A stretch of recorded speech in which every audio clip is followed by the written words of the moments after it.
JD. Ang kwentong ito ay hango sa totoong buhay. Mula ito sa isa nating kabayan na itago na lamang natin sa pangalang Tunying. Taong 1960, Calatrava, Negros Occidental. Tahimik ang bayan ng Calatrava, isang maliit na pamayanan sa Negros Occidental na halos walang ingay kapag gabi na. Ngunit sa ilalim ng katahimikan, may mga kwentong bumabalot sa bawat sulok. Mga kwento ng nawawalang tao, mga misteryosong hayop, mga kaluluwa na tila hindi makahanap ng kapayapaan. Ang bawat bahay, bawat bakuran, at bawat patak ng ulan sa gabi, may baong hiwaga na matagal nang pinag-uusapan ng matatanda. Ang kinakatakutan ng mga residente sa lugar, ang malawak na talayban sa gilid ng abandonadong sakahan. Ang mga matatanda, palaging nagbibigay ng babala sa kabataan na huwag lumapit doon, at ang pangalan nito ay binabanggit lamang na may halong pag-iingat at pangamba. Ang sabi nila, may mga nawawalang tao at hayop na huling nakita roon at hindi na muling bumabalik. Parang nilamon ng dilim ang sinumang matapang na pumapasok. Ngunit para sa mga kabataan, lalo na sa 5 kaibigan na mamamasyal sa bayan, ito ay mga istorya lamang na pangtakot sa inosenteng isipan, mga alamat na may halong katotohanan at imahinasyon. Para sa kanila, ang talayban ay isa lamang ordinaryong damuhan na may kakaibang reputasyon. Wala silang ideya na ang kanilang pagbisita, hindi simpleng paglalakbay lamang. Ito ay simula ng isang karanasan na tatatak sa kanilang alaala habang buhay. Isang karanasan na magpapatunay na ang mga kwento ng bayan ay may halong realidad. Ang gabi ay tahimik at malamlam, ngunit habang lumalapit ang kabataan sa talayban, naramdaman nilang malamig ang simoy ng hangin na dumadampi sa kanilang mga balat at isang kakaibang aura na parabang may nagmamasid sa bawat galaw. Sa kabila ng paulit-ulit na babala ng matatanda at ng masamang kutob sa loob ng kanilang dibdib, nagpatuloy sila. Dala nila ang kuryosidad, ang kaunting kayabangan ng kabataan at ang paniniwala na ang lahat ng ito ay mga katang-isip lamang. Akala nila sa loob ng ilang minuto, matatapos ang kanilang paglalakbay, magpapatawa at mag-uwi na lamang ng isang ordinaryong kwento ng kabataan. Ngunit hindi nila alam na sa bawat paglapit nila sa makapal na talayban, unti-unti silang lulubog sa isang mundo na puno ng misteryo at panganib, kung saan ang dilim ay may buhay. Ang mga kaluluwang nawala ay may boses, at ang talayban nag-aantay lamang ng mga susunod na bibiktimahin. 5 magkakaibigan ang palaging magkasama. Sila ay sina Tunying, 20 years old, leader, thrill seeker, palaging gustong sumubok ng mga kakaibang bagay. Si Apong, 21 years old, medyo seryoso at maingat sa mga ginagawa. Si Natu naman ay 19 years old, palabiro at medyo duwag. Si Naldo, 20 years old, mahilig sa inuman at palabiro, pero tapat sa barkada. Si Maria, 19 years old, nag-iisang babae, mahiyain ngunit kuryoso. Nagtungo sa bakasyon sa Calatrava, nananabik ang 5 magkakaibigan, bagaman mas gusto nila ang tahimik na gabi sa bahay ni Tunying o simpleng kapiyan sa plaza. Nagplano ang isa ng isang kakaibang trip, isang adventure na may halong kaba at thrill. Oy mga pare, may alam ako mas astig kaysa sa kapiyan. Puntahan kaya natin ang talayban. Sabi nila, may multa daw dun eh. Subukan natin kung totoo. Wika ni Tunying. Ay, kayo na lang. Ayoko mamatay ng maaga. Maraming nawawala doon ha. Hindi nyo ba narinig yung mga kwento ng matatanda? Wika ni Apong. Tunying, seryoso ka ba? Bawal dun ah. Baka mapahamak tayo. Hindi natin alam kung anong mangyayari sa loob. Ang dami ng kwento tungkol sa nawawalang tao. Wika ni Maria. Kumalma lang kayong dalawa. Pagtiwala lang tayo sa gustong gawin ni Tunying. Kung di tayo maglalakas loob ngayon, kailan pa? Sayang yan, oh. Sayang yung bakasyon. Natawa si Tunying. Alam niyang may kakampi siya sa pangulit sa mga kaibigan. Tumitig siya sa grupo at halatang nananabik. Pangako pare, kahit may mga kung ano dun, ligtas tayo. Basta magkakasama. May dalang mapa ang ilaw. Hindi tayo mawawala. Sigurado yan. Sa huli, nagpa siya ang lahat na sumama. Maging si Maria. Bagaman natatakot ay napilitang pumayag. Dala ang kuryosidad at kaunting lakas ng loob. Ang pagpapasya na ito, sa una tila simpleng paglalakbay lamang, magiging simula ng isang gabi ng takot at iwaga, isang karanasan na hindi nila makakalimutan habang buhay. Gabi na nang magsimula silang maglakad patungo sa Talayban. May dala silang lampara na medyo mahina ang liwanag, isang lumang pailaw na parang hindi sapat sa ganitong kadiliman. Kaunting inumin at higit sa lahat, isang hindi mapigil na kuryosidad. Halos maramdaman nila na ang bawat dampi ng malamig na hangin sa kanilang balat ay para bang may nagmamasid sa kanila sa dilim. Paglapit sa makapal na damuhan, agad naramdaman ang kakaibang oras sa lugar. Amoy ang halimuyak ng nabubulok na laman at lupa na nagbibigay ng kakaibang kaba sa dibdib. Mga pare, tignan nyo to. Parang may nagmamasid sa atin. Parang hindi normal to ah. Masyado ka naman duwag pare, halika na. Lakasan niyo ang loob niyo, hindi tayo basta-basta. Sayang yung pagkakaibigan natin kung di natin malalampasan to. Habang naglalakad sa makapal at matataas na damo, humuni ang mga kuliglig. Sa unang tunog ay tila ordinaryong gabi lamang. Ngunit biglang tumigil ang lahat. Ang katahimikan ay napakatindi, hanggang sa parang naririnig nila ang sariling tibok ng puso. Parang may nakatingin sa atin. Ang bigat sa pakiramdam. May kung anong sumusunod oh. Si Nato ay napatingin sa paligid. Halos nanginginig ang mga kamay habang pinipilit hawakan ng flashlight ng maigpit. Si Tunying na dati ay laging matapang, napansin ang kaunting kaba sa kanyang sarili, ngunit pinatahimik niya ang grupo. Kalma lang. Huwag kayong mag-isip ng kung ano-ano. Wala namang mawawala sa atin kung sama-sama tayo eh. Ngunit kahit pilit nilang labanan ang kaba, ramdam ang bawat hakbang, unti-unting nagdadala sa kanila sa gitna ng dilim. Sa lugar kung nasaan ang Talayban, tila ba may sariling buhay na sumasabay sa 5 kabataan sa kanilang hindi inaasahang paglalakbay. Habang lumalalim sila sa Talayban, mas lalo nilang nararamdaman ang kakaibang bigat ng paligid. Hindi ordinaryong simoy ng hangin ang bumabalot sa kanila, kundi hanging malamig na parang dumadampi mula sa loob ng puntod. Ang katahimikan ay unti-unting lumulon sa kanila.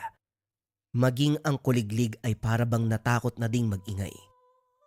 Sa gitna ng madilim na daan, biglang naamoy ang malansang aroma, parang nabubulok na karne na ilang araw nang nakatiwangwang. Ang baho naman.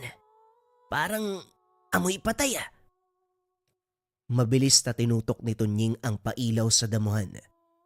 Ang liwanag ay dumaan sa mga matataas na talahib at doon nila nasilayan ang nagkalat na mga balahibo ng manok. Naroon din ang mga buto ng baboy, sariwa pa at may bahid ng dugo. Ang ilan ay may pera-perasong laman na hindi pa tuluyang natutuyo. Hindi magandang senyales to. May gumagawa rito ng hindi normal ah. Parang alay. Diyos ko, baka may kung ano dito. Baka may aswang. Hindi pa man sila nakakabawi. Nakarinig ng mahinang kaluskos sa likuran. Lumingon sila ng sabay-sabay at sa gilid ng mga mata, Nakita nilang may kung anong mabilis na gumalaw sa pagitan ng mga damo. Masyadong mabilis. Halos hindi makita. Parang dumaan lamang sa hangin. Nakita niyo yun? May tao. May tao doon, oh. Kumalma ka lang, Maria. Tao lang yun, baka tagapagbantay ng lupa o lasing na napadpad lang dito. Pero kahit si Tunying mismo ramdam na ang kaba. Ang liwanag ng flashlight niya ay bahagyang nanginginig. Ang boses ay hindi na kasing lakas ng dati. Pinipilit na lang na maging matapang. Bigla namang nagsalita si Naldo, ang pinakamatapang sa grupo, bagamat halata ding kinakabahan. Mga pare, hindi tao yun. Masyadong mabilis. Parang hayop na hindi normal ang kilos. Muling sumabay ang hangin na tila umihip mula sa kailaliman ng talayban. Sa bawat sandali lumalakas ang amoy ng pagkabulok. Naririnig ang pagaspas ng mga damo na walang kasamang hangin. Dahan-dahang naglakad si Apong palapit sa isang kumpol ng damo habang hawak ang isang patpat na napulot niya. Tignan nyo, parang may nakatago dito. Paglapit niya, biglang may umalulong na aso mula sa hindi kalayuan. Mahaba, matinis at galing sayop na gutom. Lahat sila ay napatalon sa gubat. Ano ba yan? Nakakatakot na dito ah. Umuwi na tayo. Hindi na biro to, Tunying. Ngunit bago pa sila makagalaw, muli nilang nasilayan ang mabilis na aninong dumaan. Parang isang malit na taong nakayuko. Hindi normal ang lakad. Sandali lang itong nagpakita bago nawala muli sa likod ng matataas na damuhan. Hindi tao yun. Hindi tao yun. Si Tunying ay napalunok. Ramdam ang malamig na pawis sa kanyang likod. Kahit siya na ang nag-aya, unti-unti nang bumibigay ang tapang. Sa loob ng isipan, alam na may mali. May nakatira sa talayban na hindi dapat makita. Ilang minuto pa ang lumipas habang pilit nilang nilalakasan ang kalooban. Isang mahina at malungkot na iyak ang biglang umalingaw-ngaw. Isang mapaghiganting iyak ng isang babae. Hindi nila mawari kung malapit ba ito o malayo dahil para bang umiikot ang tunog sa paligid ng talayban. May umiiyak. Parang babae. Nagkatinginan silang lahat. Walang gustong maunang kumilos. Ngunit sa bandang huli, unti-unti silang lumapit. Dala ng flashlight at kaba sa kanilang dibdib. Sa bawat hakbang mas lumilinaw ang iyak. Kumahalo ang hikbi at hingal na parabang nagdurusa sa gitna ng kadiliman. Pagdating nila sa pinagmulan, bigla silang natigilan. Sa harap nila nakandusay sa lupa ang bangkay ng isang babae. Hubad, laslas ang balat, wasak ang dibdib at puno ng sugat na parabang pinagtulungan ng mabangis na hayop. Ang katawan ay maputla at sa paligid ay may bakas ng paghila. Tila ba kinaladkad siya bago tuluyang iniwanan doon. Napatras si Maria. Napasigaw ng ubod ng lakas. Diyos ko, tao, patay na siya. Halos sabay-sabay namang napalunok si Nanato, Naldo, na nanginginig ang tuhod. Pre, bangkay to. Totoo na to. Hindi na biro umalis na tayo ngayon na. Baka tayo pa mapagbintangan eh. Ngunit bago pa man sila makatalikod, isang kakaibang tunog ang sumingit sa katahimikan. Mahaba, matinis at nakakasulasok.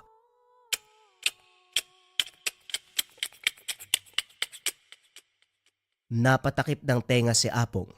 Nanlilisik ang mga mata. Baka pare, tik-tik yan. Hindi na tayo ligtas dito. Nagkatinginan silang lahat at doon napansin mula sa itaas ng talayban. May kung anong nilalang ang gumagalaw. Mabagal. Paikot-ikot na parabang sinusundan sila. At sa sandaling yun, ramdam nilang hindi lang sila ang naroon. Mula sa pinakamadilim na bahagi ng talayban, Unti-unting lumitaw ang nilalang. Matangkad. Sobrang payat na halos dikit na ang balat sa buto. Mahaba ang mga kuko. Kumikislap sa ilalim ng mahina nilang flashlight. Ang mga mata ay nagliliyab na pula. Mula sa bibig, tumutulo ang malapot na dugo. Amoy panis at nakakasulasok. Bigla itong ngumisi ng nakakaloko. Anak ng... Aswang! Kagad silang nagtakbuhan. Pilit binabagtas ang makapal na damo na parang nagsasara habang dumadaan sila. Ang bawat yabag ng halimaw, mabigat at mabilis. Tila ba mas malapit ito sa bawat segundo. Mga pare, tulong! Tulong, wag niyo akong iwan! Nadapa si Nato habang tumatakbo. Lumapit si Apong at mabilis siyang hinila. Nanginginig ang mga kamay habang pilit inaangat si Nato mula sa putikan. Ngunit sa paglingon nila, halos ilang dangkal na lang ang layo ng halimaw. Nakaunat ang mahabang kuko at tanda na silang sunggaban. Sa isang iglap, dumampot si Tunying ng malaking sanga at buong lakas na hinampas sa nilalang. Umalingaw-ngaw ang lagitik ng kahoy.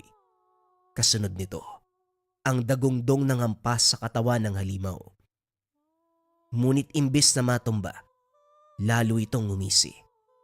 Ang mga mata ay mas lalong nagningas at mula sa lalamunan, lumabas ang paos at nakakapangilabot na boses.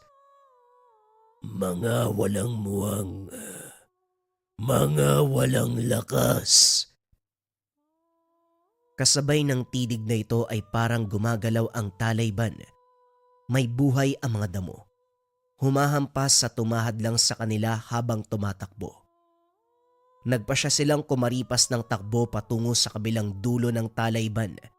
Hawak-hawak ang mga pang-ilaw. Nanginginig na rin ang liwanag dahil mabilis na paghinga at takot. Ngunit sa bawat akbang, parang wala silang nararating. Paglingon nila, iisang puno, iisang kumpol ng damo, iisang bakas ang kanilang yapak. Paikot-ikot lamang sila. Paikot-ikot na bumabalik sa parehong lugar. Hindi normal to. Nililigaw tayo. Hindi ko na kaya, ayoko na dito. Gusto ko nang umalis. Habang lumalalim ang takot, biglang may boses na umalingaw-ngaw mula sa dilim. Hoy! Dito kayo! Bilisan niyo! Nagkatinginan ang lima. Hindi sigurado kung tutugon o tatakbo palayo. Ngunit muling sumigaw ang tinig. Kung ayaw niyong mamatay, sumunod kayo sa akin. Mula sa makapal na talayban, sumulpot ang isang matandang lalaki. Gusot ang buhok, marami ang kasuotan. Ngunit matalim ang tingin. Hawak niya ang isang itak na kumikislap sa ilaw ng buwan. Wala nang oras para magtanong. Sumunod kayo sa akin kung gusto niyong humaba pa ang buhay niyo. Nagdadalawang isip ang grupo. Ngunit nang muling marinig ang nakakakilabot na huni ng tiktik, wala na silang nagawa. Nagkatinginan sila, sabay-sabay na sumunod sa matanda, habang ramdam nila ang malamig na ihip ng hangin na parabang may nakasunod pa rin sa kanilang likuran. Dinala sila ni Mang Pilo sa lumang kubo sa gilid ng talayban. Mula sa labas halos giba na ito. Mga dingding na yari sa kawayan, bubong na pawid na may mga siwang at pintuang waring mahuhulog na lang sa kalumaan. Ngunit nang makapasok sila, bumungad ang kakaibang amoy. Usok ng insenso, tuyong dahon at balat ng kahoy na nakasabit sa mga sulok. Parang mga panangga laban sa masamang espiritu at nilalang. Sa gitna ng maliit na kubo, nakalapag ang isang lumang mesa na may mga bote ng langis, asin at mga anting-anting na yari sa buto at bakal. Doon naupo si Mang Pilo.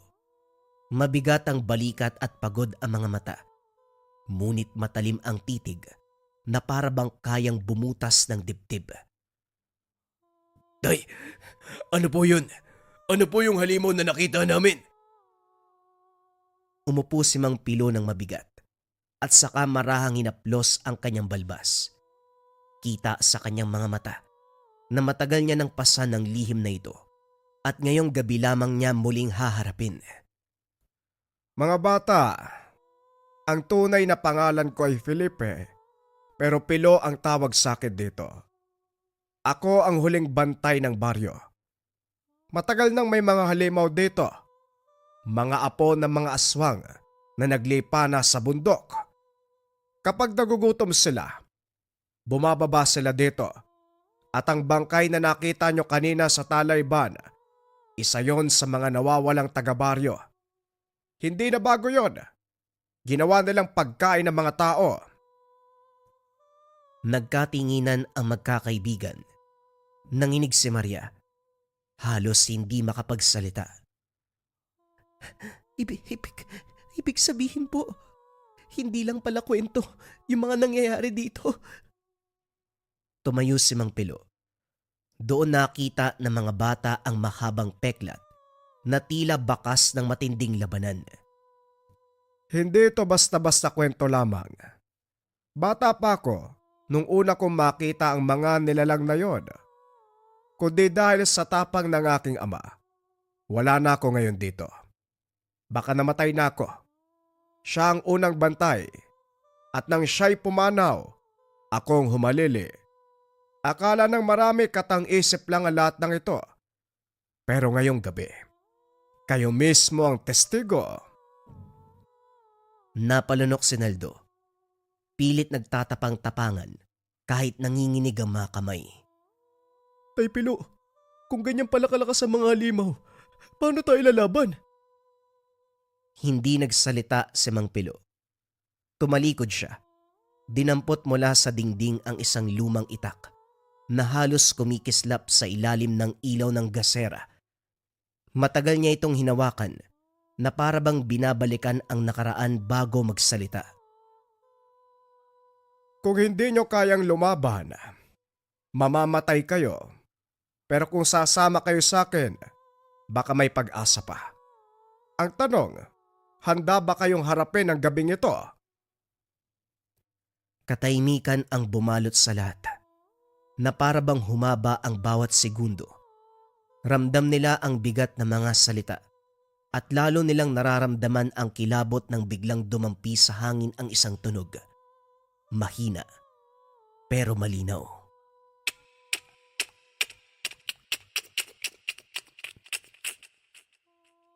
Unti-unting lumapit mula sa malayo hanggang sa parang nasa mismong paligid na ng kubo. Napatingin si Mang Pilo sa kanila. Matalim ang titig at sa unang pagkakataon ay ngumiti, pero puno ng babala. Nandito na sila. Maganda na kayo. Hindi pa man sila nakakabuelo mula sa pagtakbo. Biglang yumanig ang buong kubo. Unay mahina lang, pero kalaunan ay parang malakas na lindol na halos ikabuwal nila. Ang mga dingding na yari sa kawayan ay umuugong. Ang bubong na pawid ay tila gustong maghiwalay. Tay Pilo, baka po pumasok sila dito. Kasunod nun, isang malakas na ingay, bagay na bumagsak sa bubong. Umalingaw-ngaw ang pagaspas ng malaking kuko na kumakalmot sa pawid. Nilalamutak ang mga hibla na parabang sinasadya nitong punitin ng dahan-dahan. Kaagad na kinuha ni Mang Pilo ang isang sako ng asin na nakatago sa gilid. Binuksan niya ito at buong lakas ay sinaboy sa pintuan at mga siwang ng bintana. Kasabay nito ay nagkalat ang amoy ng asin, humahalo sa pawis at kaba ng lahat. Takpan nyo ang mga sugat nyo. Bilisan nyo. Huwag kayong magpapakita ng dugo dahil yan ang hinahanap nila. Napatitig si Maria sa sariling kamay. May hiwa ito sa daliri dahil sa tinik ng talahib. Kaagad niyang tinali ng piraso ng damit ang kanyang sugat. Nanginginig habang ginagawa ito. Sa labas ay malinaw nilang naririnig ang mabigat na yapak ng paikot-ikot sa kubo. Ang mahabang kuko ng nilalang kinakaladkad sa dingding na para bang sinasadyang takutin sila. Dinodoble ang bawat segundo ng kanilang pangamba. Bigla itong huminto. Tahimik.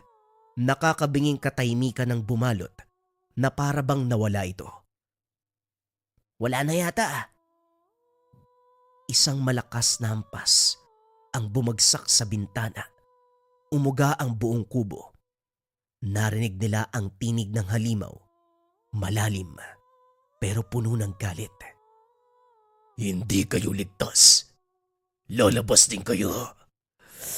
Labas. Uubusin ko ang laman ninyo. Bawat salita nito ay tila gumagapang sa kanilang laman. Dumidikit sa kanilang buto. Si Maria ay napahawak sa tenga. Pilit na isinasara ang tenga upang hindi marinig ang hindi kaaya-ayang tunog. Habang si Naldo, napaupo na lamang sa isang sulok, nanginginig at walang masabi. Muli nilang narinig ang pagkaliskis ng kuko. Pero ngayon, mas mabilis at mas marahas. Tila binabasag na ang dingding. Ang mga kawayan ay unti-unting bumibigay. Ang mga anino sa labas ay gumagalaw kasabay ng ilaw ng gasera. Huwag kayong matakot. Yan ang gusto niya. Labanan niyo ang takot niyo dahil kapag bumigay kayo, mas madali kayong mauhulog sa bitag. Ngunit kahit anong tibay ng boses ni Mang Pilo, hindi may tatanggi ang takot na dumadagungdong sa dibdib ng lahat. Sa labas, muli na namang nagsalita ang halimaw. Ngayon ay mas malapit. Parang nakadikit mismo sa pader. Naaamoy ko. Naaamoy ko ang dugo ninyo. Kasabay nun, bigla na lang may mahaba at matalim na kuko ang tumagos sa dingding. Halos tumama sa mukha ni Apong. Napasigaw siya. Sabay umatras ang lahat.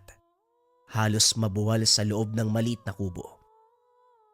Ilang minuto lang, unti-unting humina ang mga yabag. Alam ni Mang Pilo na ito na ang pagkakataon. Pinatay niya ang gasera sa loob ng kubo at iniwanan silang lahat na nasa dilim. Tanging liwanag ng buwan ang sumisilip mula sa siwang ng pawid. Kung tatakbo lang kayo, mamamatay kayo. Pero kung lalaban tayo, may pag-asa pa. Sumama kayo sa akin. Nagtitigan ng magkakaibigan. Nanginginig si Maria. Hawak-hawak ang braso ni Naldo. Si Tunying naman, parang gustong umiyak. Ngunit nagpumilit maglakas ng kalooban. Sinato bagamat sugatan. Kinuyom ang kamao at tumango. Sige, Tay Pilo. Sasama kami kahit anong mangyari. Napangiti si Mang Pilo. Parang nakakita ng pag-asa sa kabila ng dilim. Dinampot niya ang itak. Sabay abot ng ilang kahoy, bato at mga sanga sa mga kabataan. Hindi kayo mananalo sa lakas. Pero sa tapang at talino, may laban. Tandaan nyo, asin, bawang at apoy, yan ang kainaan nila. Huwag kayong bibitaw. Lalaban tayo. Sabay-sabay silang lumabas ng kubo. Sa paligid humahampas ang malamig na hangin mula sa talayban. Nakakabinging katahimikan ng bumalot. Tanging huni ng kuliglig at ugong ng hangin ang maririnig. Biglang gumalaw ang mga damo. Sumipol ang hangin. Mabilis na may sumulpot mula sa dilim. Isang halimaw na animoy nilalang na paniki. Mahabang kuko at pulang-pula ang mga mata. Sa isang iglap, nakalundag ito papunta kay Nato. Parang mabangis na hayop na gutom sa dugo. Nato, ilagan mo! Huli na. Halos madadagit na sana si Nato nang biglang humarang si Mang Pilo. Hawak ang kanyang itak. Malakas ang tunog ng magsalpukan ang kuko ng halimaw at talim ng itak. Umatras ang halimaw nang gagalaiti sa galit ang ngipin. naglalabas ng paos na tinig. Hinding-hindi nyo ako matatalo. Sa akin ang laman nyo. Mabilis itong umatake. Sumiklab ang matinding laban. Umikot si Mang Pilo. Mabilis na humampas ng itak. Ngunit mailap ang nilalang. Parang naglalaho at muling sumusulpot mula sa dilim. Tumalon si Tunying. Tangan ang mahabang sanga at buong lakas ay sinampal sa mukha ng halimaw. Lumayo ka! Lumayo ka sa amin! Napatras ang halimaw at bumagsak sa lupa. Ngunit bago pa ito makabangon, kagad na sumugod si Mang Pilo. Mula sa kanyang bayong, kinuha niya ang isang supot ng asin at dinikdik na bawang.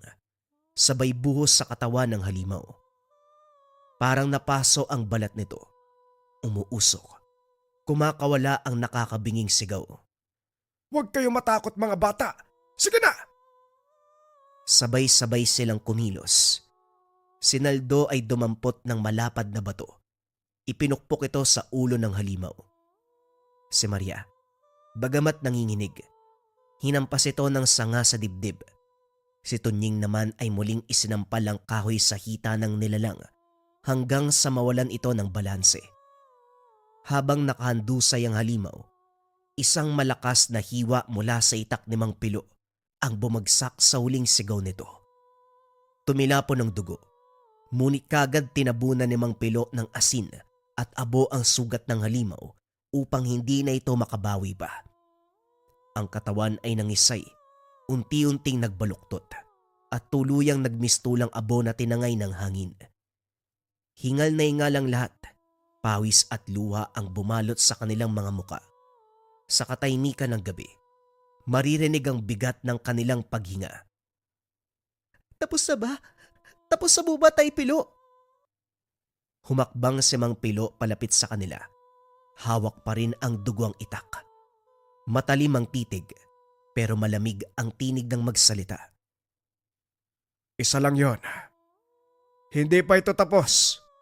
Pero ngayong gabi, nakaligtas tayo. Sa malayo mula sa ilalim ng buwan, muling umalingaw-ngaw ang mga angil. Nagkatinginan ang magkakaibigan at sa kabila ng kanilang takot, ramdam nila na wala silang ibang mapagkakatiwalaan kung hindi si Mang Pilo, ang huling bantay laban sa mga nilalang ng dilim. Sa gitna ng talayban nakahandusay ang halimaw, hindi na gumagalaw. Unti-unting natutunaw na parang abo sa ilalim ng malamlam na liwanag. Ang dati nakakatakot na pulang mga mata ay nagdilim at ang matatalas na kuko naging pulbos at tila wala na ring saysay. Humahampas ang malamig na hangin sa kanilang balat. Ngunit mas matindi ang kirot ng mga sugat at takot na bumabalot sa kanilang dibdib. Walang nagsalita. Wala ni isang nangahas na tumawa o magbunyi dahil sila ay ligtas na. Ang tanging maririnig, ang malalim na hinga, mga hikbi ni Marian na pilit niyang pinipigilan. Tahimik silang naglakad pabalik ng baryo, kasama na si Mang Pilo. Sa bawat hakbang, naririnig ang yabag ng mga paa, parang mabibigat na kampana na nagpapaalala ng lahat ng karanasan. Si Tunying, pilit na naglalakad kahit nanginginig ang mga tuhod. Si Nato, hawak-hawak ang sugatang braso. Si Naldo, nakayuko lamang. Si Mang Pilo bagamat halatang pagod, matatag ang tindig. Hawak pa rin ang itak na kanina lang ginamit niya upang ipanglaban. Nang marating nila ang unang bahay sa baryo, doon sila huminto. Ang bahay ay yari sa kahoy. May ilaw ng lamparang nakasabit sa bintana. May ilang asong tahimik na nakasilip na tila nararamdaman ang bigat ng gabi. Sandaling katahimikan ang bumalot bago nagsalita si Mang Pilo. Mahina, ngunit mariin ang tinig. Tandaan nyo, hindi natatapos ang laban sa isang gabi. Hindi sa halimaw na yon nagtatapos ang kwento. Marami sila. Hindi nyo alam kung kailan babalik. Palagi kayo mag-iingat at higit sa lahat. Huwag niyong hahamonin ang mga kwento ng matatanda. Ang mga kwentong may ugat. Ang ugat ay laging totoo. Nagkatinginan ang magkakaibigan. Ang tapang na kanina'y nagdala sa kanila sa talayban, napalitan ng kaba, bigat, at matinding pagsisisi. Sa kanilang mga mata, kitang-kita ang tanong kung bakit pa sila nakinig sa hamon ng sariling kayabangan. Tahimik na pumatak ang luha ni Maria. Lumapit si Tonying, marahang hinawakan ang kamay niya. Pasensya ka na. Pasensya na kayong lahat. Hindi ko na uulitin. Walang sumagot. Sa ilalim ng liwanag ng buwan, bawat isa ay nakadama ng pagbabago. Hindi na sila ang mga batang mahilig maglaro sa gabi, magtawanan sa gitna ng dilim. Ang halimaw ay hindi lamang nilalang na muntik ng kumitil sa kanila. Isa itong paalala na may mga bagay na hindi dapat ginagalaw. May mga lihim na mas mabuting wag nang tuklasin. Mula noon, ang gabi ng kanilang kabataan naging kwento ng kanilang buhay. Isang alaala ng takot, ng pagkakaisa, at ng halimaw na muntik nang pumatay sa kanila. Nang mga sumunod na taon, tuwing may magtatanong kung bakit hindi na sila naglalakad sa talayban tuwing gabi, iisa lamang ang sagot nila. May mga kwentong bayan na hindi lamang basta kwento upang manakot. Ito ay istorya ng kasaysayan, mga tunay na karanasan sa mga nilalang na kung hindi mo papakinggan, maaari mong ikamatay ang gambala ng aswang. Bagong kwento pa rin ang kasunod mga kabayan. Ito ay pumapatungkol sa barang. Pero bago yun mga kabayan, panoorin niyo muna ang video. Kung interesado kayo sa pabasa, readings, pamana ng gamit at basbas. So sa mga kabayan, September 1 na, available na ang pabasa, pamana at basbas. Pakita ko muna sa inyo kung para saan. Pabasa. Pamana. Basbas. Pakipost na lang mga kabayan para mabasa nyo yung information. Marami nagtatanong kung paano mag-order at kung pwede ba GCash payment. Pakita ko sa inyo kung paano. And yes, pwede ang GCash payment. Ito siya mga kabayan, punta kayo sa browser www.merchandise.com. Once ma-search, ito dapat yung makita ninyo, search nyo lang pabasa. Palabas tong papel, pang. Pabasa, add to cart muna, wag yung PayPal. Once ma-add to cart, proceed kayo sa cart, check out. Pagka-checkout mga kabayan, fill out ito PayPal or dito kayo sa or. Lagyan nyo lang yung mga info dyan. Information ninyo kabayan, sample lang itong ginagawa ko. Pag nalagay nyo na lahat ng information mga kabayan, ang piliin ninyo payment by send it. Then pay now. Ganito yung lalabas kapag ka pay now. Pipili kayo ngayon kung ano gusto nyo pambayad. Pwedeng Cebuana, LBC or GrabPay, Maya, GCash. So GCash na lang mga kabayan. Then lagay ninyo yung mga information ninyo. Ganun lang kasimple mga kabayan. 20 slots available. Nakuha na yung 5 slots. 15 na lang ang available mga kabayan. Habol kayo, September 1 hanggang September 5 na lang yan. Take note mga kabayan, sa website lang pwedeng orderin ng pabasa at pamana at basbas. Mag-ingat sa mga scammers. Ang kwentong ito ay hango sa totoong buhay. Mula ito sa isa nating kabayan na itago na lamang natin sa pangalang Andre. Taong 1992, Pampanga. Mula sa reliyosong pamilya itong si Andre, sumunod sa yapak ng yumaong lolo bilang isang dibino. Subalit may ugali rin siya, minanasama, na pinaniniwala ang mambabarang. Umiiral paminsan-minsan ang kagaspangan ng pag-uugali. May tuturing na pinakamalakas dahil taglay din ang pamana ng lola na isang manggagamot. Parehong mataas sa katungkulan ng yumaong ninuno at hindi kailanman natatakot sa panig ng kaliwa.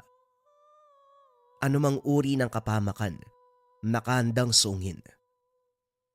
Sa pagtungtong ng edad na 30, si Andre na lamang ang naiwan na mag-alaga sa nakababatang kapatid.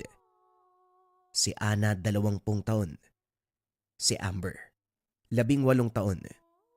Parehong nakapagtapos ng kurso pero hindi nakapasa sa board exam. Nagtsatsaga na lamang sa minimum na sahod sa isang hasyenda sa Pampanga. Kaklase ni Ana ang anak ng may-ari, kung kaya't madaling nakapasok. Magaan ang trabahong binibigay sa kanila dahil mga babae. Sa takot na baka mapano ang mga ito, kung hahayaang lumipad sa Pampanga ng sila lang, tinalikuran ni Andre ang buhay sa Cebu para sumama. May kaunti ding ipon na saktong pinambayad sa tinutuloyang paupahan. Ang mga kapatid ang nagtatrabaho, siya naman ang naiiwan sa bahay para magluto, maglaba, maganda na mga gamit nila. Kung tutuusin, baliktad ang sitwasyon dahil dapat lalaki ang nagtatrabaho. Kaso hanggang elementarya lamang ang tinapos ni Andre. Ikalawang baitang lamang. Sakto lang na makilala ang letra sa alpabeto at makapagsulat ng pangalan. Kapos sa buhay nung araw, kaya imbis na sa paaralan, sa paghahanap buhay nakatuon ang atensyon. Sumasama sa lola na manggagamot sa iba't ibang lugar. Tumutulong din sa lolo kapag may gawain, katulad ng panunugis ng masasamang elemento. Nang tumagal sa Pampanga, napansin ni Andre na merong umaaligid sa mga kapatid. Bagay na hindi niya nagustuhan dahil dakilang drug lord ang lalaki. Idagdag pa ang edad na nasa 40 taon, nagkagusto kay Ana. Kay Amber naman, nagpapatakbo ng ilegal na pasugalan, edad 30 taon. Nang matunogan ito, hatid sundo ang mga kapatid. Haharangin ang mga delivery boy na maghahatid ng regalo mula sa matatandang manliligaw. Kapag siya ang makakatanggap, diretso kaagad sa basurahan. Isang gabi, sa mismong inupahan dumating ang manliligaw ni Amber. Magara ang kasuotan, formal na formal kung titignan. Pinarada ang magarang kotse, meron pang 3 tagapagbantay. Hindi pa nakauwi ang mga kapatid sa oras na yun, kung kaya't siya ang humarap. Magandang gabi sa'yo, pare. Nandyan ba si Amber? Aakyat sana ako ng ligaw eh. Wika ni Tisoy. Akyatin mo mukha mo. Hoy, ang tanda mo na. Huwag mo nang guluhin yung kapatid ko. Baka hindi kita matansya. Wika ni Andre na ikinagulat ng lalaki. Sandali nga, magkapatid ba talaga kayo? Si Amber makadiyos ang asal eh. Pero ikaw boses demonyo ka agad. Pare, malinis ang intensyon ko sa kapatid mo. Hayaan mo kung ialay ang pag-ibig ko sa kanya. Huwag kang mag-alala. Mapapabuti siya sa mga kamay ko. Alagaan, mamahalin. Ibibigay anuman ang gustuin niya.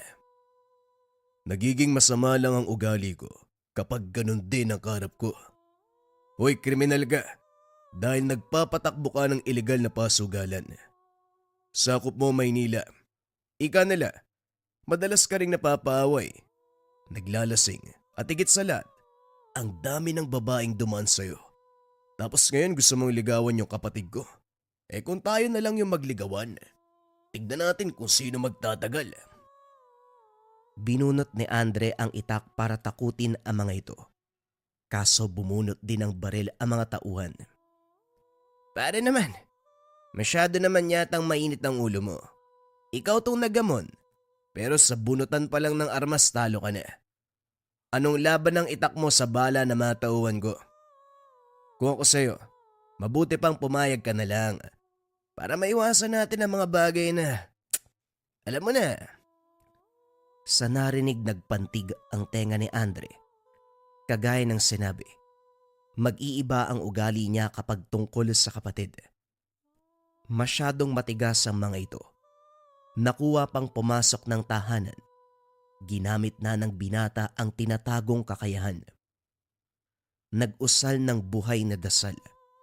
Layo nitong himukin ang isipan ng patutungkulan upang gawa ng masama ang kapwa.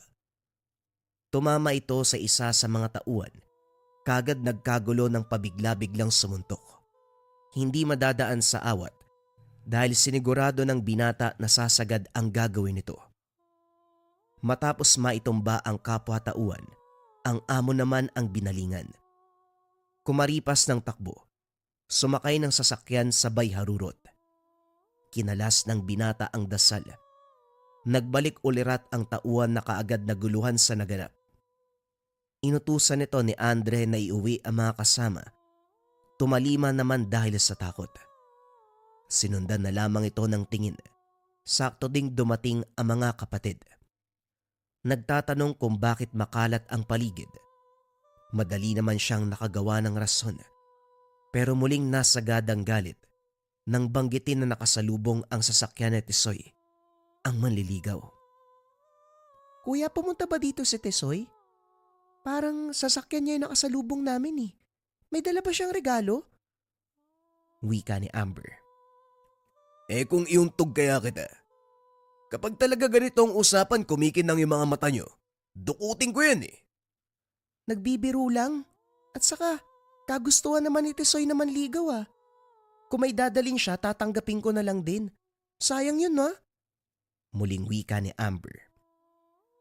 Palibasa kasi tumanda si kuya na hindi nakaranas ng ganito.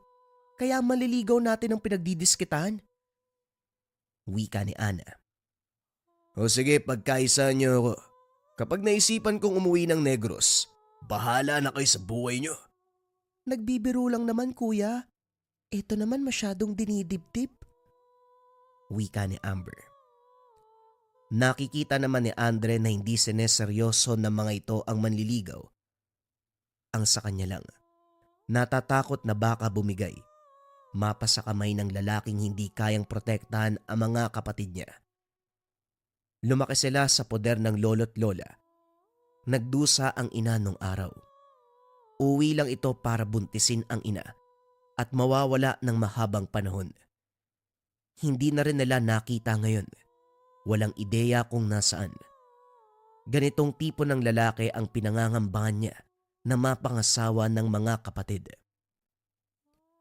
Kinabukasan, manliligaw naman ni Ana ang nagpakita. Ganun pa rin. Magara ang sasakyan. Sosyal ang pormahan. May dalang regalo at pagkain na nagkakahalaga ng libo. Sa mukha palang mahuhulaan na kaagad na mayaman. Magandang lalaki. Seryoso. Handang panagutan ang nililigawan. Ang problema, may kakaiba sa pagkatao nito na hirap matukoy ni Andre. Yung bang sa matagal na pagtititigan, masasabing merong tinatago. Alam ko mas matanda ako, pero hindi kita tatawaging iyo. O namang tawag sa mas nakakabata. Huwag mong masamay ng pagpaparito ko. Alam kong alam mo na ang tungkol sa akin. Nanliligaw ako sa kapatid mo eh. Naisip ko mamanhikan sa ganitong paraan upang formal kang makilala. Inabot ang kamay upang makipagkamayan, pero hindi ito tinanggap ni Andre. Ikaw, Diego, nagbebenta ka ng pinagbabawal na gamot. Labas-pasok ka sa kulungan. Marangal na babae ang kapatid ko. Hindi ka ba naiiya na pangarapin siya sa pagkatao mong yan? Maayos at mamahalin ang suot mo. May tsura ka rin pero hindi may kakaila ang katayuan mo sa buhay. Isa pa, doble ang agwat ng edad nyo. Huwag ka na magsayang ng oras. Hindi ako papayag na manligaw ka sa kapatid ko. Nagtitigan sila. Sinamantala ni Andre ang pagkakataon na mabasa ang katauhan nito. Kaso nga lang, parang may alam din sa lihim na karunungan. Malakas ang depensa nito sa espiritual na usapan. Sinubukan ni Andre na gamitin ang turo ng yumaong lolo. Bumigkas ng dasal sa isipan upang mabasag ang proteksyon. Kaso nga lang hindi natinag. Kagad duminto nang mapansin ng lalaki ang ginawa. Igagalang ko ang pagpapasya mo. Pero hindi pa rin ako titigil sa pagpaparamdam sa kapatid mo. Nag-usap na kami at hindi ko maramdaman na ayaw niya sa akin. Hayaan mo, kapag palagi na tayong magkikita, makikilala mo rin ang katauhan ko. Iiwan ko na lang ang dala kong regalo. Paborito niya ang bulaklak sa katsokolating yan. Napabuntong hininga na lamang si Andre sa inasal ng lalaki. Determinado sa pangliligaw. Kung hindi lang ito nagbebenta ng pinagbabawal na gamot, Hindi malayo ang edad sa kapatid. May tsansa ito na mapapayag siya. Papasok na sana nang may tumawag. Sa pagkakataong ito, isang lalaki na hindi katangkaran. Malaki ang polo at pantalon. Halos takpan ng kwelyo ang leeg. Hindi rin kagwapuan dahil sa malalaking mga mata. Ilong na pango, nakalabas ang isang ngipin, at higit sa lahat, mabaho. Ito si Jose, nangungulekta ng kalakal, kaso nga lang sa gabi. Magandang gabi, Andre. Gusto ko sanang magpaalam sa'yo. Narinig ko ang usapan niyo ng lalaki. Ayaw mo sa taong may ilegal na negosyo. Malaki ang agwat ng edad. 25 anyos pa lang ako. 5 taon lang ang tanda kay Amber. Hindi sangkot sa anumang ilegal na gawain. Marangal na mangangalakal. At higit sa lahat, taus-pusong mag-aalay ng pagmamahal. Nagbabaka sakali lang, napayagan mo kung ligawan si Amber. At saka, hindi nagawang tapusin ni Jose ang pagsasalita nang batuhin ng sinibak na kahoy. Panay ilag upang makaiwas. Ang dami ko lang iniisip. Dumagdag ka pa. Pwede ba tantanan mo muna ang pamilya ko? Baka kasi hindi kita matansya eh. Umalis ka na nga. Napabuntong hininga si Andre. Hindi magawang kumalma dahil sa galit. Sinipa ang mga gamit sa bakuran. Saka lang tumigil nang dumating ang mga kapatid. Kagad nagdahilan. Kaso nahuli nang makita ang iniwang regalo ni Diego. Kinuha ito ni Amber at pinasok sa loob. Hindi na rin niya inawat dahil nakitang masaya ang kapatid. Habang tuwang-tuwa na kumakain ng tsokolate ang mga ito, nakatingin siya sa sulok. Napailing na lamang nang maramdaman na gusto ng kapatid ang lalaki. Ay nako, magkakagusto na nga lang. Sa ganong klase ng tao pa. Pagtapos nun, gabi-gabi na kung dumalaw si Diego, kung ano-anong regalo ang bitbit. Tama din ang sinabi nito, na kapag napapadalas ang pagkikita, makikilala ang pagkatao kagaya ngayon. Unti-unting naging malinaw kay Andre na may kaalaman sa lihim na karunungan ang lalaki. Mataas ang bakod nito sa sarili na hindi kayang tupukin ng mababang uri ng orasyon. Nang magkaoras, dali-daling inusisa. Diego, mag-usap nga tayo sandali. Gusto ko lang linawin kung sino ka ba talaga. May nararamdaman ako sa'yo eh. Marunong ka sa lihim na karunungan. Anong klaseng nilalang ka? Mabuti naman napansin mo. Binaba ko ng kaunti ang pananggalang para mabasa mo. Napansin ko na sumubo ka nung nakaraan eh. Wag mo ring isipin na ginagawa ko to para magpalakas sa'yo ha. Sadyang ganito lang talaga ang pagkatao ko. Huwag na tayo magkaila. Mula ako sa pamilya na mambabarang. May malalim akong kalaman sa lihim na karunungan. Hindi ba ikaw rin? Malakas sa puwersa ang nararamdaman ko sa'yo. Hindi basta-basta. Mabuti naman kung ganon. Hindi ko na pala kailangan ipakilala ang sarili ko. Ngayong nagkaalaman na, umanda ka kapag nasaktan ng kapatid ko. Paghihiwalayin ko yung buto at laman mo. Ibig sabihin pumapayag ka na sa paliligaw ko. Ang ibig kong sabihin, sa oras na saktan mo si Amber, ako mismo magiging kamatayan mo. Nagkatitigan ang dalawa. Parehong nagbabanta sa pamamagitan ng tingin. Pagsapit ng araw ng pagsisimba, magkasama ang magkakapatid. Siksikan sa sandaling yun kung kaya't hindi magkakatabi. Sa unahan sina Ana at Amber, samantalang nasa likod si Andre. Tahimik na nakikinig sa salita, hanggang sa napansin ng binata na may kakaiba sa hangin. Nang sumulyap sa kabilang direksyon, nasipat si Diego. Gumagalaw ang labi nito, bagay na nagpaalerto sa kanya.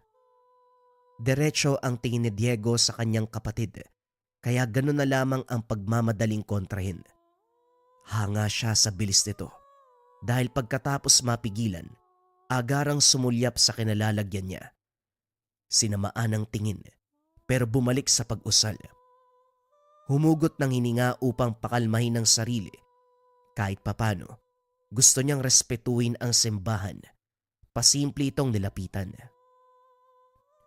Kung gusto mong magsimula, doon tayo sa labas.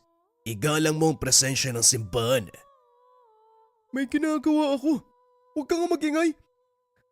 Nagpatuloy ito sa pagpapakawala ng orasyon hanggang sa nakita niya si Jose sa lugar. Malinaw na nakikita ang pagbigkas ng orasyon. Nang unawain ni Andre, ang kapatid ang inaatake. Nabaling ang pansin dito. Sinabayan si Diego sa pagkontra. Tinitigang mabuti ni Andre si Jose. Binigkas ang pinakamataas na uri ng dasal na alam niya. Sa kumpas ng kamay, direktang umatake ang sandatang orasyon. Nakailag ang lalaki nang mapansin ang enerhiya sa direksyon niya. Gayunpaman nagtamo ng sugat ang espiritual na kamalayan. Nagulat ang mga tao nang biglang sumuka ng dugo. Hindi natulungan dahil nagmamadaling umalis. Hindi na tinapos pa ang misa. Hinila ni Andre palabas sa mga kapatid. Hindi nagtanong ang mga ito dahil kapag kakaiba ang kilos niya, nauunawaan na ang ibig sabihin. Pagdating sa tahanan, sinuri ang kalagayang espiritual ni Amber. Ipinatong ang palad sa ulo, habang ang kabilang kamay ay nasa pulso. Sa kabutiang palad wala namang napinsala, hindi rin nakapasok ang atake ng kalaban. Kuya, ano bang nangyayari? Hindi pa tapos yung misa pero umuwi na tayo. Ngayon naman sinusuri mo ko. May kinalaman ba to sa nangyari sa simbahan? Magmula ngayon, iwasan niyo si Jose. Lokong yun, Basta, huwag kayong lalapit sa kanya. Umiwas kayo. Lumabas si Andre para harapin si Jose. Pinuntahan sa barong-barong malapit sa tambakan ng basura, kaso wala ito roon. Ang mga kasama ay wala ring ideya kung nasaan. Bumalik siya sa simbahan. Tinignan ang klinika ng bayan, maging ang tindahan kung saan ito madalas. Wala rin siya sa lugar, hanggang sa nakasalubong si Diego. Huminto ito at binaba ang bintana ng sasakyan. Tinawag siya pero hindi sumagot. Nayayabangan sa dating. Huminto rin ang banggitin ang nangyari kanina. Huwag ka mag-alala. Ako nang bahala sa lalaking yun. Sisiguraduhin ko na magdurusa siya sa ginawa niya. Bakit, anong gagawin mo? Diretsa ang usapan lang. Huwag ka nang makialam dahil problema ko to. Kapatid ko ang biniktima niya. Labas ka rito. Biniktima niya ang babaeng mahal ko kaya may pakialam ako. Sa ayaw at sa gusto mo, ako ang magpaparusa sa lalaking yun. Pinuruan mo siya pero duda ko na yun ang tatapos sa kanya. Malakas din yun, kaya huwag kang magtaka kung makakayanan niya ang ginawa mo. Subalit para kay Andre, walang makakaligtas kahit daplis lang ang tumama. Ang espiritual na sibat, hindi matatakasan ni numan. Kinitil na nito ang buhay ng marami. Engkanto, duwende, gabunan, mambabarang, mangkukulam, at kahit ang mataas na uri ng elemento, hindi nakakaligtas. Ito ang dahilan kung bakit kinakatakutan ang lolo niya noong araw. Makaraan ng ilang linggo, napansin ni Andre ang panghihina ni Amber. Walang pagbabago sa pisikal na anyo. Malusog tignan, pero kung gumalaw, mapapansin ang panghihina. Mapili na rin sa pagkain maging sa inumin. Ilang araw lumiban sa trabaho dahil hindi nakakabangon. Hindi rin nabahala dahil marunong sa panggagamot ang binata. Sinuri ang kalagayan. Nang matukoy nagmamadali sa paghahanap ng mga dahon at iba pang sangkap. Lahat ng ito ay pinakuluan. Muling sinuri para makumpirma sa ikalawang pagkakataon ang sitwasyon. Ganun na lamang ang galit nang makapa ang bakas ng barang. Sa punto ito, ginamit ang karunungan upang kalasin ang sumpa. Muling pinatong ang palad sa ulo ng kapatid. Binigkas ang dasal na unti-unting pumukaw sa kamalayan ng mambabarang. Nakita niya ang figura nito pero malabo ang pagmumuka. Gayunpaman ipinagpatuloy ang ritual. Tinawag ang espiritual na sandata. Ito ang inutusang pumutol sa sumpa. Kaso mabilis kumontra ang mambabarang. Sinundan ng mahabang orasyon. Layong pasunurin ng sandata. Utusang hagupitin ang mambabarang habang siya naman inaasikaso ang pagkalas ng sumpa. Sa karunungang ginamit, matagumpay na natanggal ang barang. Muli na namang sumambit ng buhay na dasal upang protektahan ang kamalayan ng kapatid habang binalingan ang pakikipagbuno sa mambabarang. Sa puntong ito, espiritual na kamalayan ng dalawa ang magkarap. Walang pag-uusap na nangyari. Diretso ang bawat panig sa pagpapakawala ng panlaban. Nagulat ang binata nang maglabas ito ng espiritual na sandata, ang makamandag na ahas. Maliksi ito, nagawang sabayan ng galaw ng sibat. Umiilag, umiiwas, at higit sa lahat ay may bakal na balat. Tumatama paminsan-minsan ang sandata pero hindi makapag-iwan ng pinsala. Sa isip ni Andre, mataas ang karunungan ng kalaban. Gayunpaman, muling sumubok hanggang sa binaliktad ang atake. Hinayaang umatake sa kanya ang ahas, samantalang dumiretso ang sibat sa mismong mambabarang. Sa kaparehong pagkakataon, napuruhan ang bawat isa. Kinagat si Andre ng ahas. Tumarak naman sa tagiliran ng kalaban ang sibat. Napaubo ng dugo ang binata kasabay ng pagbalik sa ulirat. Dumako ang tingin sa braso na may bakas ng kagat. Dali-daling binigyang lunas upang mapigilan ang pagkalat ng kamandag. Sino kaya yun? Masyadong mataas ang kalaman niya. Marunong din sa ibang larangan. Katulad ni Lolo, may espiritual na sandata. Mabagsik ang ahas. Makamandag. Nagawang isa ng sibat. Sige lang. Kung sino ka man wala akong balak na umatras. Muli tayong magharap. Wika ni Andre. Masama ang titig sa iniwang kagat ng ahas. Kinabukasan hindi na muna pumasok sa trabaho ang mga kapatid upang maiwasan ang anumang problema. Binakura ng proteksyon ng tahanan upang wala nang makalusot pa. Naging mapagmatsyag si Andre. Binabantayan ang bawat galaw sa paligid. Dito na rin nagkalapit ang loob nila ni Diego. Ito lang kasi ang nakakausap sa ganitong bagay. Hulaan ko. Hindi ka lang marunong sa kanan. May kaalaman ka rin sa kaliwa. Huwag mo na ikaila. Malakas ang pakiramdam ko sa mga taong katulad ko na may dugong mambabarang. Nagtataka tuloy ako kung sino sa pamilya mo ang galing sa lahi ng kaliwa. Sa kwento ni Amber, isang dibino ang lolo mo. Manggagamot naman ang lola. Eh yung tatay mo kaya? Ayos na sana yung pag-uusap natin eh. Pero nagbabanggit ka pa ng ibang pangalan. Huwag mo na ipilit. Umuwi ka na. Pinapainit mo lang yung ulo ko eh. Nandito ako para tulungan ka. Mambabarang ang kalaban dito. Bagay na may kaalaman ako. Pwede mo akong gamitin. Sa tingin mo ba makakapuntos ka sa akin sa pamamagitan ng bagay na to? Nagkamali ka. Kinausap lang naman kita kasi may kaalaman ka sa ganitong bagay. Yun lang. O sige. Pero kung kailangan mo ng karagdagang lakas, huwag kang magdadalawang isip na sabihan ako. Hindi to pinansin ni Andre dahil para sa kanya, ang problema nilang magkakapatid, kailangan sila lang ang magresolba. Labas ang ibang tao. Pagkatapos ng pag-uusap, binaling ang atensyon sa pagmamasid sa paligid.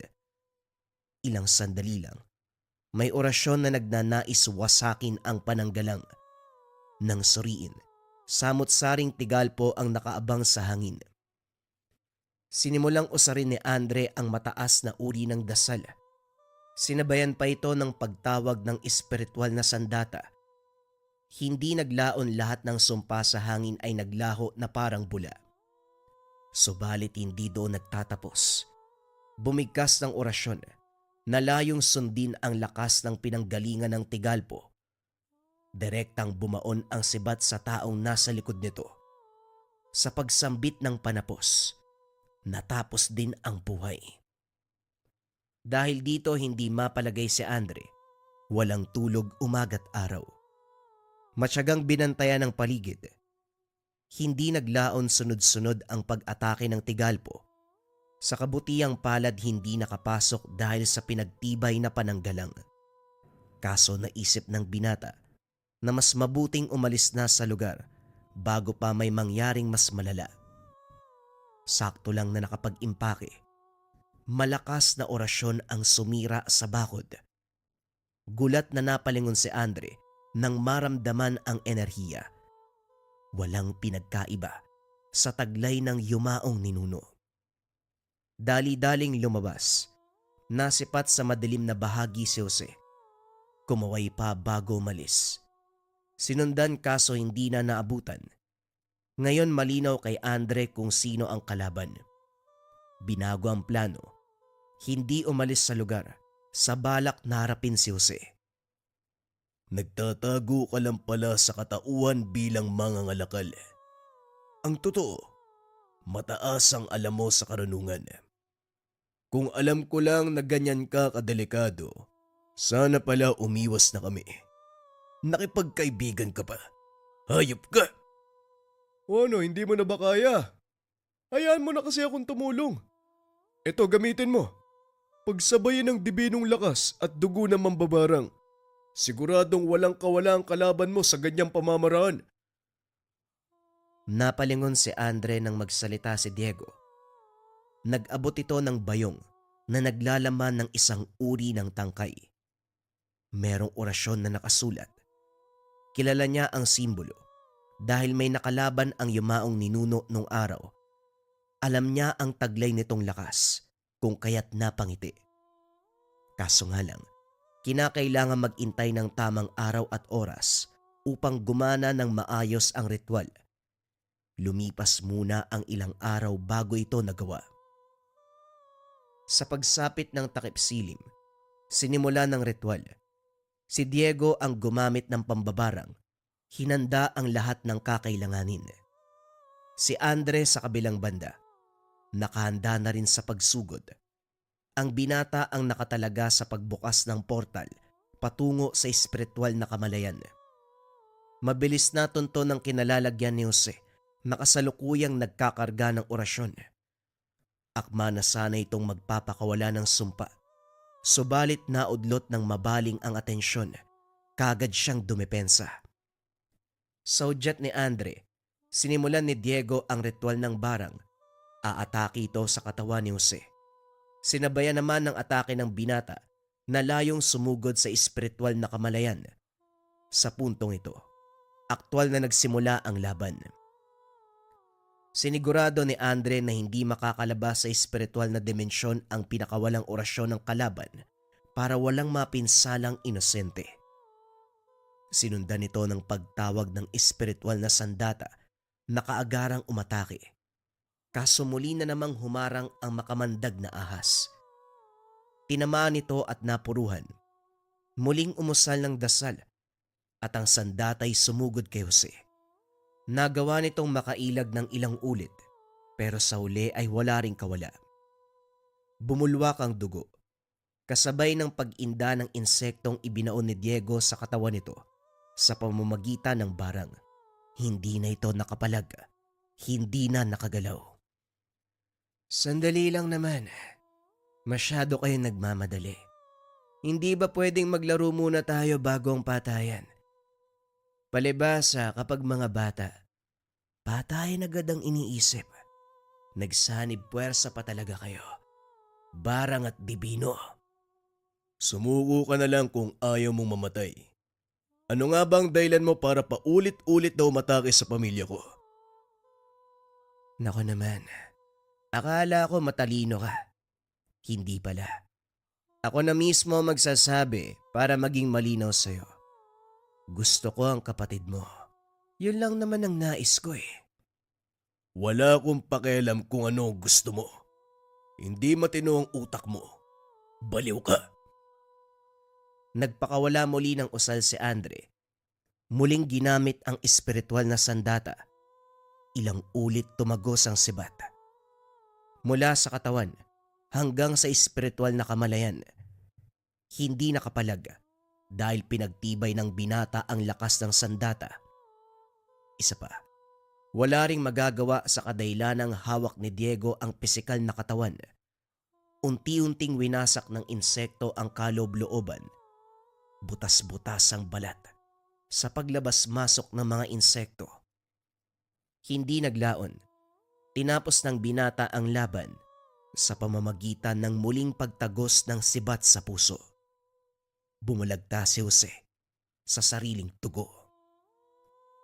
Matapos ang kaganapan, nagkatinginan si Andre at Diego. Inabot ng lalaki ang palad para sana makipagkamayan, tanda ng pagtutulungan. Kaso hindi tinanggap ng binata. 2 beses mo nang hinindihan yung pakikipagkamay ko O siya, lilinawin ko ang totoo kong pakay. Wala naman akong gusto sa kapatid mo Gusto ko lang tumulong sa mga tao. Pero mas mataas pala ang kaalaman mo kaysa sa akin. Kaso nga lang kinakailangan mo pa rin ng tulong ko.